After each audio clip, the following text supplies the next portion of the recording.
കുറെ പേർ ഒരു ഡൗട്ടാണ്, എന്തുകൊണ്ടാണ് കണ്ണിലടിയിൽ ഡാർക്ക് സ്പോട്ട് എന്ന് എന്നോട് കുറെ പേര് ചോദിച്ചിട്ടുണ്ട്. അപ്പോൾ അത് എന്താണ് എന്ന് ചോദിച്ചാൽ, ഐ ഹാവ് 2 kids. അതിനകത്ത് ഒരുത്തനാണ് ഇരിക്കുന്നത്. ഒരാൾ സ്കൂളിൽ പോയി, അല്ലാതെ നിങ്ങളെ കാണിക്കാൻ അറിയായിരിക്കും, എന്റെ വീഡിയോയിലൂടെ കണ്ടറിയായിരിക്കും.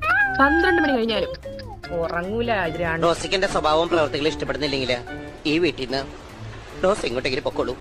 ഇനിയിപ്പോ പോട്ടെ, 12 മണി 1 മണിക്ക് ഉറങ്ങിയിരിക്കട്ടെ, രാവിലെ കറക്റ്റ് സമയത്ത് എഴുന്നേറ്റിരിക്കും. നമ്മളൊന്ന് ഉറങ്ങാൻ നോക്കുമ്പോൾ ആ സമയത്ത് ചാടി എഴുന്നേറ്റ് പിന്നെ നമ്മളെ മേത്തോടൊക്കെ താണ്ടവ് നിർത്തോളം പോട്ടെ. മോളെ സ്കൂളിൽ പോയി. ഇനി അതേപോലെ ഈ പ്രായത്തിലുള്ള പിള്ളേർ ഉച്ചയ്ക്ക് എങ്ങനെ ഉറങ്ങണ്ടേ?